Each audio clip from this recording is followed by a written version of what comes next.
وبركاته. إن الحمد لله نحمده ونستعينه ونستهديه ونستغفره ونعوذ بالله من شرور أنفسنا ومن سيئات أعمالنا. من يهده الله فلا مضل له ومن يضلل فلا هادي له. أشهد أن لا إله إلا الله وحده لا شريك له وأشهد أن محمدا عبده ورسوله. اللهم صل وسلم على سيدنا محمد وعلى آله وصحبه أجمعين. سبحانك لا علم لنا إلا ما علمتنا إنك أنت العليم الحكيم. رب اشرح لي صدري ويسر لي أمري واحلل عقدة من لساني يفقهوا قولي. أما بعد. Yang berbahagia Tuan Imam, Tuan Bilal, yang berbahagia pengurusi serta jawatan kuasa masjid, para pimpinan masyarakat, para asatizah, para hadirin hadirat, muslimin muslimat yang dimuliakan Allah Subhanahu wa taala sekalian. Alhamdulillah, syukur di atas nikmat kehidupan, nikmat kesihatan dan keafiatan yang dikurniakan Allah pada kita semua pada hari ini hingga ke saat ini. Allah Subhanahu wa taala memberikan kekuatan kepada kita untuk terus kita mengimarahkan rumah Allah, memakmurkan rumah Allah. Mudah-mudahan solat kita, doa kita dimakbulkan olehnya, dan alhamdulillah juga kita berada dalam majlis ilmu pada malam ini. Sama-sama kita niat i'tikaf, mudah-mudahan keberadaan kita turut diganjari dengan pahala i'tikaf. Dan insya-Allah kita akan kongsikan sambungan daripada apa yang telah kita bincangkan pada 2 minggu yang lalu, berkaitan tentang kata-kata daripada Abdullah bin Mubarak. Abdullah bin Mubarak menyebutkan barang siapa yang melakukan salat 12 rakaat setiap hari, iaitu salat sunat rawatib, ba'diyah dan juga qabliyah dan ba'diyah, maka ia telah memenuhi hak-hak salat. Barang siapa yang telah berpuasa 3 hari setiap bulan, iaitu hari putih 13, 14 dan 15 bulan Islam pada setiap bulan, maka dia telah memenuhi hak puasa. Siapa yang telah baca 100 ayat setiap hari, maka ia telah memenuhi hak bacaan. Dan siapa yang telah bersedekah 1 dirham setiap Jumaat, maka dia telah memenuhi hak sedekah. Jadi kita akan sebut tentang kelebihan Al-Quran, di mana kita maklum bahawa Al-Quran merupakan kalamullah yang Allah Subhanahu wa taala turunkan kepada Nabi kita Muhammad sallallahu alaihi wasallam melalui perantaran malaikat Jibril alaihi salam selama 23 tahun. 13 tahun di Makkah Al-Mukarramah dan 10 tahun di Madinah Al-Munawwarah. Al-Quran merupakan mukjizat. Membacanya adalah satu ibadat. Satu huruf Allah Subhanahu wa taala kurniakan 10 pahala.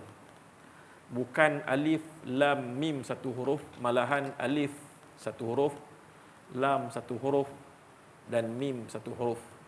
Jadi setiap huruf Allah Subhanahu wa taala gandakan pahala, berikan pahala 10 kali ganda. Jadi ini merupakan kelebihan bacaan Al-Quran dari sudut gandaan pahala, dan kita diminta untuk membaca Al-Quran. Iqra'ul Quran fa innahu ya'ti yaumal qiyamati syafi'an li ashabih. Bacalah kamu Al-Quran, nanti Al-Quran datang pada hari kiamat untuk bagi pertolongan, bantuan, syafaat kepada kamu agar kamu boleh masuk syurga Allah Subhanahu wa taala. Orang yang mahir membaca Al-Quran, dia bersama-sama dengan para malaikat. Malaikat safaratul kiramil bararah. Dan sesiapa yang baca Al-Quran dalam keadaan yang merangkak, susah nak sebut kalimah-kalimah Al-Quran, tapi dia tetap berusaha untuk membaca dan mempelajarinya daripada masa ke semasa, jadi mereka akan beroleh 2 pahala. Satu pahala kerana dia baca, satu pahala kerana dia bersusah payah, kerana dia bertungkus lumus untuk boleh baca Al-Quran, agar dia mendapat ganjaran seperti yang Allah Subhanahu wa taala telah sebut dalam hadis-hadisnya. Dan Al-Quran, kita selalu dengar para khatib mengingatkan kita pada khutbah yang kedua. Al-Quranul Karim, firman Allah, utlu ma uhiya ilaika minal kitabi wa aqimis salah. Innas salata tanha 'anil fahsya'i wal munkar. Wala dzikrullahi akbar. Wallahu ya'lamu ma tasna'un. Ini semua sedar. Sebab lepas tu aqimus salah. Jadi khatib memberi ingatan kepada kita agar melalui ayat Al-Quran di mana Allah Subhanahu wa taala berfirman yang telah dibacakan ayatnya tadi, yang maksudnya baca dan turutlah Al-Quran. Utlu ma uhiya ilaika minal kitab. Baca dan turutlah Al-Kitab, iaitu Al-Quran. Zalikal kitabu la raiba fih. Kitab merujuk kepada Al-Quran yang tiada keraguan padanya. Hudal lil muttaqin. Al-Quran merupakan petunjuk bagi orang-orang yang beriman. Orang-orang beriman, mereka ambil Al-Quran sebagai petunjuk. Al-Quran dia merupakan penawar bagi penyakit kejahilan. Wa nunazzilu minal Qur'ani ma huwa shifaa'u wa rahmah. Al-Quran diturunkan sebagai syifa, sebagai merawat, khususnya merawat penyakit kejahilan dan penyakit-penyakit hati yang lain. Kita gunakan Al-Quran untuk ruqyah. Ambil air, kemudian kita baca ayat pada air dan kita jadikan sebagai penawar. Itu juga kita gunakan ayat Al-Quran, pegang pada anggota kita, kita bacakan Al-Quran. Jadi Al-Quran boleh berfungsi sebagai penawar untuk sebarang penyakit. Jadi begitulah kelebihan Al-Quran, dia merupakan mukjizat. Merupakan mukjizat yang Allah Subhanahu wa taala turunkan kepada Nabi kita Muhammad sallallahu alaihi wasallam untuk manfaat semua umatnya. Al-Quran sebagai sumber ketenangan. Dengan Al-Quran kita membacanya dan dianggap sebagai zikir yang akan menenangkan hati, yang akan melapangkan hati. Ibnu Abbas pernah didatangi oleh seorang lelaki yang hatinya resah gelisah, hatinya tak tenteram, hatinya berserabut. Lalu Ibn Mas'ud telah menyatakan kepada lelaki tersebut agar dia cari 3 tempat. Tempat bagaimana untuk mengubat penyakit tak tenteram, tak tenang. Jadi dengan nikmat iman dan Islam, kita ada cara untuk kita beroleh ketenangan. Iaitu dengan tamu Ibn Mas'ud sebut ialah dengan menghadiri majlis yang dibacakan Al-Quran. Dia dengar dan eloknya dia baca sekali, turut baca khalaqah Al-Quran. Dia akan terapi jiwa daripada kusut tak tenang menjadi tenang. Dan juga pergi ke majlis ilmu seperti majlis yang kita hadiri pada malam ini juga akan menenangkan hati kita, kerana kita kembali kepada fitrah, kita mengenangkan, mengimbau hubungan kita dengan Allah Subhanahu wa taala. Dan juga yang terakhir, mencari tempat-tempat yang sunyi, yang dia rasa selesa untuk dia bertafakur. Ni semua adalah kaedah ataupun cara untuk menenangkan fikiran.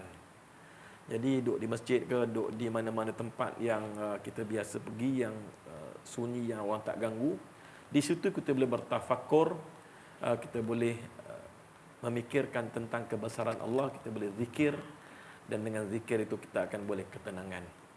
Jadi itulah Al-Quran yang dalam ayat yang kita sebutkan tadi, utlu ma uhiya ilaika minal kitab. Baca dan turutlah kitab Al-Quran. Dan juga dirikan salat. Dirikan salat. Innas salata tanha 'anil fahsya'i wal munkar. Salat mencegah diri kamu daripada melakukan perbuatan keji dan mungkar. Jadi untuk beroleh ketenangan dengan zikir, dan zikir yang paling besar adalah salat. Aqimis salata li dzikri. Firman Allah yang menyebutkan tentang suruhan menunaikan salat untuk ingat Allah Subhanahu wa taala. Cara kita ingat Allah iaitu dengan kita menunaikan salat, mendirikan salat. Itulah merupakan zikir yang paling agung, zikir yang paling besar. Wala zikrullahi akbar. Dengan salat merupakan amalan dan dia merupakan zikir yang paling agung, paling besar untuk ingat Allah Subhanahu wa taala. Kerana dengan salat akan membentengi kita daripada melakukan perbuatan keji dan juga perbuatan yang mungkar. Wallahu ya'lamu ma tasna'un. Dan ingat, Allah lihat apa yang kamu buat. Ini amaran Allah kepada kita semua yang mengaku beriman, yang mengaku Muslim, agar kita baca dan turuti Al-Quran, salat. Kerana salat merupakan zikir teragung, terbesar berbanding dengan amalan-amalan yang lain, kerana ia merupakan satu kefarduan. Dan awas bahawa Allah memerhati apa yang kamu akan lakukan, yang telah lakukan, yang sedang lakukan dan akan lakukan. Allah mengetahui dengan ilmunya yang luas. Jadi ini semua berkaitan tentang Al-Quran. Ya ayuhan nas, qad ja'atkum mau'izatun min rabbikum wa shifaa'un lima fis sudur. Antara ayat Al-Quran yang menceritakan tentang, wahai manusia, telah datang kepada kamu satu peringatan daripada Tuhan kamu dan merupakan penawar untuk penyakit-penyakit hati. Jadi ini berkaitan dengan Al-Quranul Karim. Al-Quranul Karim yang bila mana kita baca besar pahalanya. Daripada Abdullah bin Mas'ud, dia berkata bahawa Nabi Muhammad sallallahu alaihi wasallam, ini telah pun kita bacakan tadi hadisnya dan mafhumnya, iaitu tentang setiap huruf diberikan 10 pahala. Setiap huruf diberikan 1 pahala. Dan ada satu hadis Nabi sallallahu alaihi wasallam di mana Nabi sallallahu alaihi wasallam bagi tahu kepada siapa saja di kalangan mereka yang mengaku Muslim, mengaku beriman tentang hubungan mereka dengan Al-Quran. Orang mukmin yang rajin membaca Al-Quran diumpamakan seperti buah yang bernama utrujah.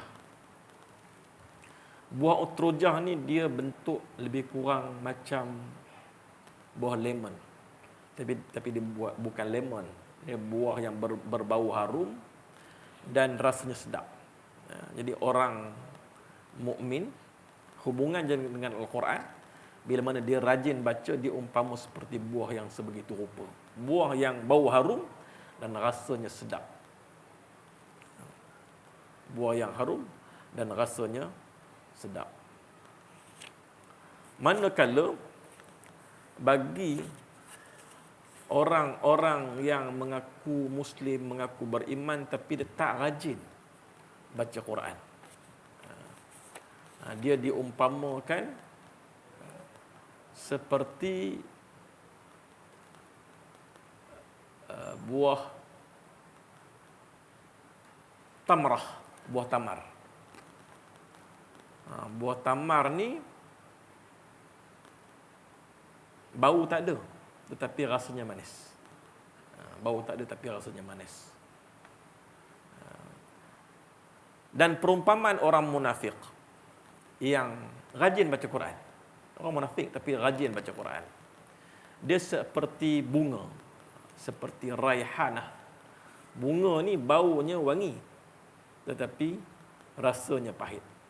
Rihuha tayyibun wa ta'muha murrun. Dia tak raihanah ni dia tak ada bau dia wangi, tetapi dia tidak, rasanya pahit. Baunya wangi, rasanya pahit. Dan manakala orang munafik yang langsung tak baca Quran, seumpama hanzalah. Hanzalah satu buah, sejenis buah. Kalau tengok gambar tu dia macam labu macam temikai lebih kurang, bulat tu. Tapi buah tak ada dekat negara kita. Dia tak ada bau, tetapi rasanya pahit. Rasanya pahit. Jadi ini berkaitan tentang Al-Quranul Karim. kelebihan Al-Quran.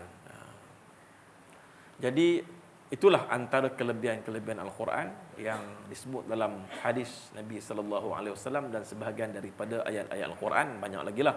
Itu di antaranya sahaja. Yang mana orang yang baca saja tanpa hafal, sama ada faham ataupun tak, apatah lagi orang yang menghafalnya, dia akan dapat kelebihan-kelebihan yang telah pun kita sebutkan tadi. Faham makna dan kandungannya serta mengamalkan ajarannya, tentulah kedudukannya lebih tinggi di sisi Allah Subhanahu Wa Taala. Kerana Al-Quran ni tujuannya adalah untuk diamalkan dalam kehidupan, untuk diamalkan, bukan untuk ditilawahkan semata-mata. Walaupun tilawah semata-mata dapat pahala, walaupun tak tahu makna, tapi besar dan lebih jauh daripada itu adalah untuk diaplikasi, untuk diamalkan dalam kehidupan kita. Abu Umar menyebutkan dalam kitab At-Tizkar fi Afdal Al-Azkar Al-Quran bahawa yang layak dinamakan Hamilul Quran adalah orang yang mampu memahami Al-Quran, mengetahui hukum hakam dan kandungannya dan mengamalkan isi kandungannya. Jadi ini gelaran bagi mereka yang faham, tahu hukum dan amalkan Al-Quran, disebut sebagai Hamilul Quran. Di negara kita dan di belah Nusantara ini telah berlaku sedikit macam tersalah istilah, bahawa orang yang hafal keseluruhan Al-Quran, yakni menghafal 30 juzuk, biasa disebut sebagai Al-Hafiz, kan? Biasa disebut sebagai Al-Hafiz. Al-Hafiz ni merujuk kepada yang kita faham lah. Di Nusantara kita, di Malaysia kita khususnya, disebut Al-Hafiz maknanya orang tu hafal 30 juzuk. Kalau perempuan digelar sebagai Hafizah.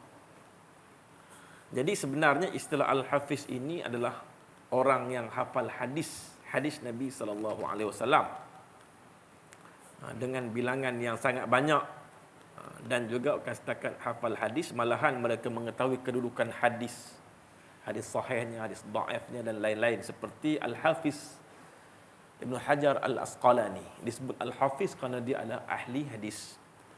Al-Hafiz Az-Zahabi, Al-Hafiz Ibn Kathir dan lain-lain tokoh ulama hadis, mereka digelar sebagai Al-Hafiz kerana mereka adalah ahli dalam bidang hadis, bukan Al-Quran. Galakkan Rasulullah sallallahu alaihi wasallam terhadap orang-orang yang hafal Al-Quran, sememangnya lebih sesuai kita gunakan istilah Hamlatul Quran ataupun Hamilul Quran, yang jarang kita dengar lah. Tapi itulah merupakan istilah yang terbaik, yang lebih tepat. Hal ini boleh dilihat dengan sepotong hadis Rasulullah sallallahu alaihi wasallam, di mana Rasulullah sallallahu alaihi wasallam bersabda, wa qala Rasulullah asyrafu ummati hamlatul Qur'ani wa ashabul lail. Rasulullah SAW ada bersabda, semulia-mulia umatku adalah orang yang hafal Al-Quran dan rajin salat malam. Semulia-mulia umatku adalah mereka yang hafal Al-Quran dan rajin menunaikan salat malam. Berkaitan dengan perkara ini pula, Al-Qadhi Fudail bin Iyad berkata, Hamilul Qur'ani hamil ra'yatil Islam. Orang yang hafal Al-Quran adalah pembawa panji-panji bendera agama Islam. Jadi ini berkaitan tentang Al-Quran. Kalau mengikut kata Abdullah bin Mubarak tadi, dia minta kita baca Quran setiap hari 100 ayat. Banyak tu. Surah Al-Mulk 30 ayat itu pun rasa letih nak baca. Jadi terpulang kepada kemampuan masing-masing lah.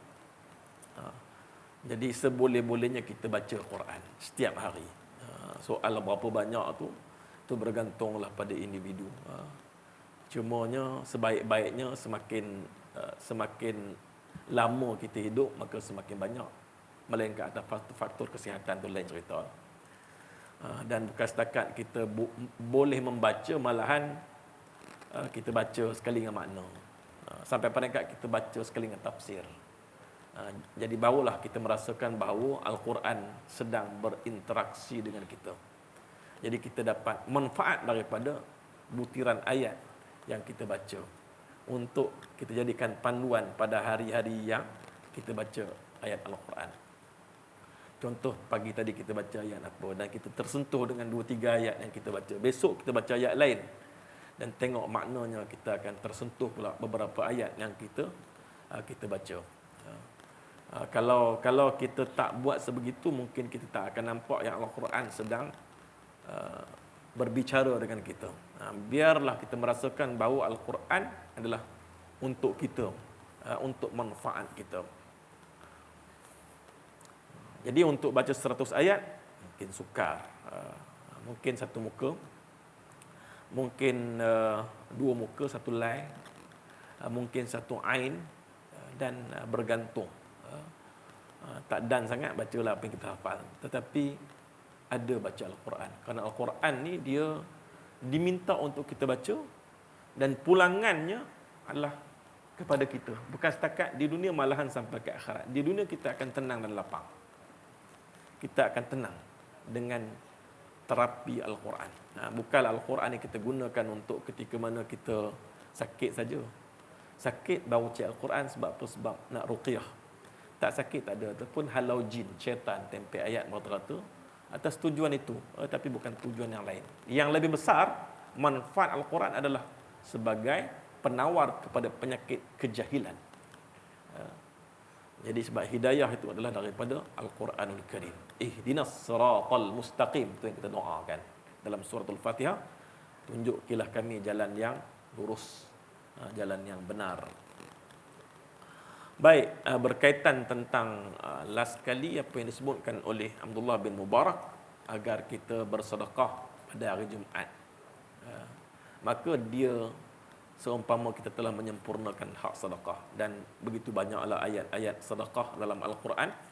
Dan dalam Al-Quran menyebutkan lan tanalul birra hatta tunfiqu mimma tuhibbun wa ma tunfiqu min khair wa ma tunfiqu min syai' fa innallaha bihi alim. Surah Ali Imran ayat 92. Maknanya kamu tidak sekali-kali akan dapat mencapai hakikat kebajikan dan kebaktian yang sempurna. Lan tanalul birra. Kamu sekali-kali tidak akan dapat mencapai hakikat kebajikan yang sempurna hatta tunfiqu mimma tuhibbun, hinggalah kamu membelanjakan, menginfakkan, mendermakan apa yang kamu sayang. Jadi cerita dia apa yang kita sayang? Duit lah. Tanya duit, siapa tak sayang duit? Sayang duit. Kebiasaannya. Sebab nilaian senang nak sedekah duit, nak sedekah kereta payah. Tetapi yang paling kita sayang, kalau kita sayang barang emas, tentulah itu yang lebih berharga. Jadi nilaian kebaikan itu bila mana kita memberikan apa yang kita sayang. Wa ma tunfiqu min syai' fa innallaha bihi alim. Apa saja yang kamu belanjakan, apa saja yang kamu infakkan terhadap sesuatu, maka Allah mengetahui. Maka sesungguhnya Allah mengetahui akan perbuatan kamu itu. Jadi dalam kehidupan beragama, kita memang amat-amat digalakkan untuk membantu orang lain dengan cara kita memberikan sedikit daripada apa yang kita ada. Jadi itulah keistimewaan orang Islam. Dia ada sifat bantu-membantu, tolong-menolong. Wa ta'awanu 'alal birri wat taqwa wa la ta'awanu 'alal itsmi wal 'udwan. Bertolong bantu dalam perkara-perkara ketakwaan dan jangan bertolong bantu pada perkara yang membawa kepada dosa. Baik, habis berkaitan tentang kupasan mengenai kata-kata Abdullah bin Mubarak. Kita beralih kepada topik berikutnya, perkara yang nombor 7 kat sini, lautan dosa, lautan syahwat, lautan umur dan lautan penyesalan. Ini kata Amirul Mukminin Sayyidina Umar bin Khattab radhiyallahu anhu. Sayyidina Umar bin Khattab adalah salah seorang daripada sahabat besar yang dikhabarkan masuk syurga oleh Rasulullah sallallahu alaihi wasallam. Jadi panjang cerita berkaitan Umar Al-Khattab, antaranya dia merupakan salah seorang pemimpin yang memiliki kepakaran dalam bidang pentadbiran dan pengurusan negara yang begitu tinggi. Dia seorang pemimpin politik dan juga panglima perang yang hebat, yang cerdas, yang tak ada sifat ego dalam diri. Namun pada masa yang sama, dia merupakan seorang yang sangat kuat dan kukuh dalam menegakkan kebenaran dan hak-hak rakyat. Jadi perkara itu membuatkan beliau dihargai oleh rakyat dan beliau memiliki posisi yang penting dalam sejarah. Jadi antara kata-kata dia yang nak kita kongsikan, dan pada dalam buku ni satu sajalah yang akan dikongsikan. Antara kata-kata Sayyidina Umar bin Khattab, al-buhuru arba'atun, al-hawa bahruz zunub, wan nafsu bahrus syahwat, wal mautu bahrul a'mar, wal qabru bahrun nadamat. Maknanya dia kata lautan-lautan itu ada 4. Lautan-lautan itu ada 4. Iaitu hawa nafsu adalah lautan dosa. Nafsu ni dia akan mengajak kepada kejahatan. Innan nafsa la ammaratun bisu. Nafsu ni dia akan ajak kepada kejahatan. Kita pun tak tahu macam mana hakikat nafsu. Cuma diceritakan tentang sifat dia hawa. Hawa ni dia ikut dia akan mengajak, mendorong untuk melakukan kekejian, perkara-perkara dosa. Dan ada ulama sebut nafsu ni zat, sifatnya adalah hawa, duduk dalam diri lah. Jadi kita dalam diri akan sentiasa berlaku peperangan, pertembungan di antara kehendak nafsu. Dia akan berperang.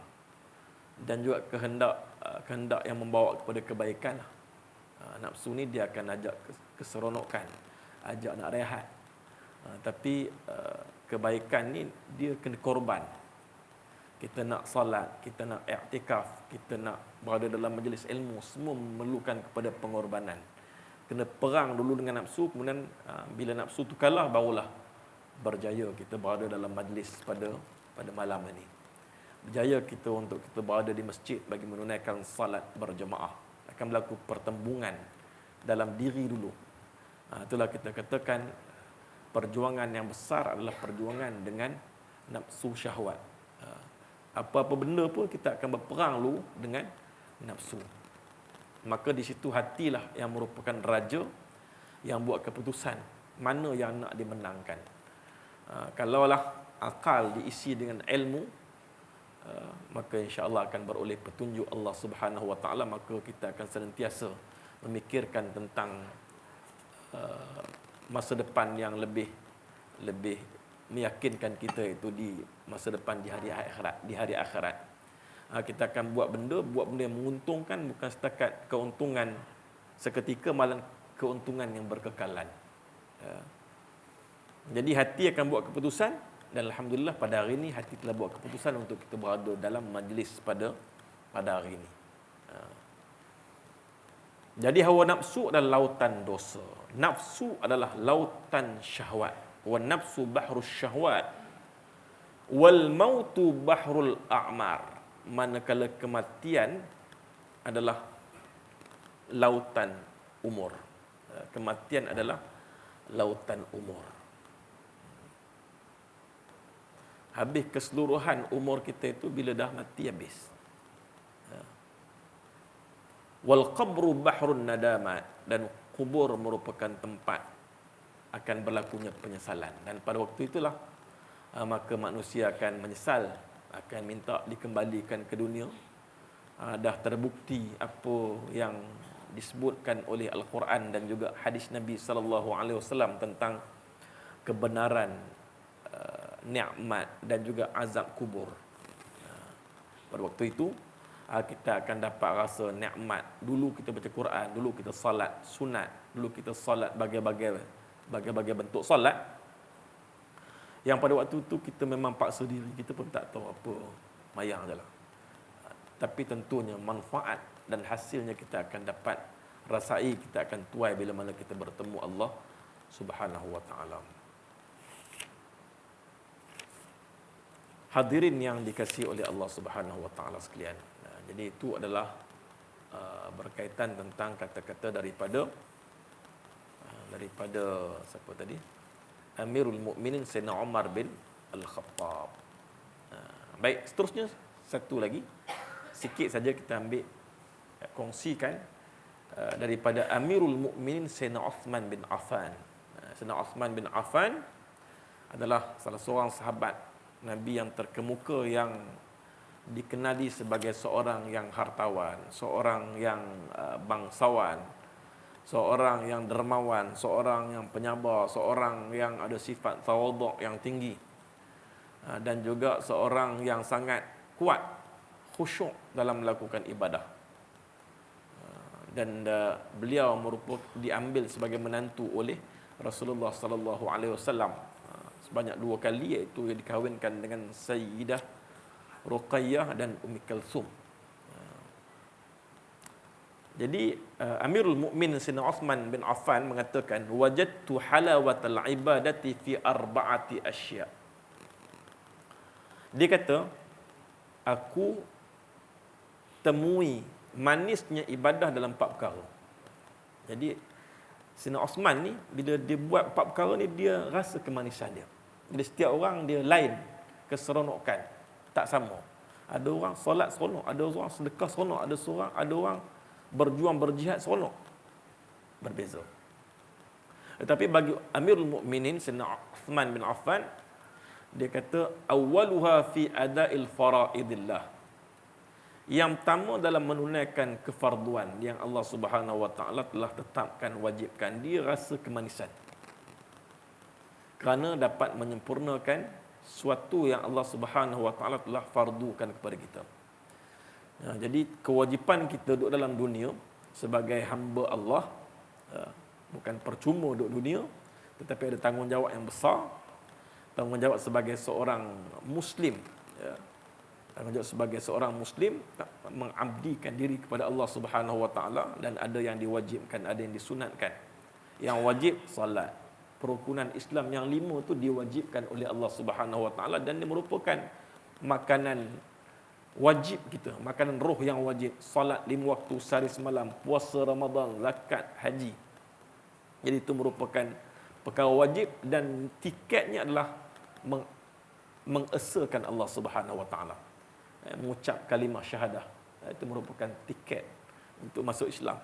Mengucap saja, bila mana mengucap, maka pembuktian pengucapan 2 kalimah syahadah itu dengan salat, dengan puasa, dengan zakat, dengan haji. Kalau tak ada pembuktian. Bukan setakat mengaku dengan lidah, malahan kena buktikan ketaatan dengan anggota tubuh badan. Jadi bagi Amirul Mukminin Sayyidina Uthman bin Affan, bila mana beliau melaksanakan salat fardu, dia rasa keseronokan, dia rasa ada kelazatan, dia rasa ada kemanisan, kerana dapat menyempurnakan apa yang Allah Subhanahu wa taala pertanggungjawabkan kepada dia. Kerana dia hidup tenggelam dengan nikmat Allah. Macam kita tenggelam dalam nikmat Allah Subhanahu wa taala. Allah bagi kehidupan, yang mana kehidupan itu banyak nikmat-nikmatnya. Jadi nikmat itu bukan percuma, kena disyukuri dengan ketaatan kepada Allah Subhanahu wa taala. Dan yang keduanya, fijtinabi maharimillah, keseronokan menjauhkan larangan Allah, perkara-perkara yang diharamkan oleh Allah Subhanahu wa taala. Dan yang ketiga, keseronokan dalam fil amri bil ma'ruf, dalam mengajak orang melakukan perkara yang baik. Wabtigha'i thawabillah, dan mengharapkan pahala yang dijanjikan oleh Allah Subhanahu wa taala. Di satu keseronokan, satu kenikmatan. Warabi', dan yang keempat, keseronokan, kenikmatan, kelazatan yang dialami oleh Amirul Mukminin Sayyidina Uthman bin Affan ketika mana dia melakukan kerja an-nahyu 'anil munkar. Cegah orang melakukan kemungkaran, dia rasa puas. Kerana dia telah melaksanakan apa yang diperintahkan oleh agama, amar ma'ruf dan juga nahi munkar. Dan wattiqa wa itqa'i min ghadbillah. Dan terakhir, menjaga diri dari kemurkaan Allah Subhanahu wa taala. Jadi ini antara benda perkara yang memberikan keseronokan, memberikan kemanisan kepada Sayyidina Uthman bin Affan radhiyallahu anhu. Mudah-mudahan kita semua dapat menyontohi, mengikuti apa yang telah dicontohkan oleh Nabi kita Muhammad sallallahu alaihi wasallam dan apa yang telah dicontohkan oleh para sahabat baginda Nabi sallallahu alaihi wasallam yang sempat kita kongsikan kata-kata mereka dalam kuliah pada malam ni. Mudah-mudahan apa yang kita kongsikan ada manfaat untuk kita semua, untuk kita sampaikan kepada orang lain, sembang-sembang dengan anak-anak, dengan cucu-cucu kita, dengan menantu-menantu kita, sambil-sambil makan. Modal-modal yang kita dapat dalam kuliah kita panjang-panjangkan. Kerana untuk kita ajak orang lain datang ke masjid dengar kuliah, mungkin tak upaya. Mungkin kita upaya melalui sembang-sembang. Daripada sembang-sembang kosong, kita selitkan poin-poin yang kita dapat dalam mana-mana kuliah untuk kita kembangkan agar ia menjadi ilmu yang bermanfaat, yang menjadi bekalan kita di hari akhirat. Sekadar ini aqulu qawli hadza astaghfirullahal azim li wa lakum. Assalamualaikum warahmatullahi wabarakatuh. Bismillahirrahmanirrahim. Allahumma zidna ilma warzuqna fahma. Allahumma zidna ilma warzuqna fahma. Allahumma zidna ilma warzuqna fahma bi rahmatika ya arhamar rahimin. Walhamdulillahi rabbil alamin. Qabbalallahu minkum.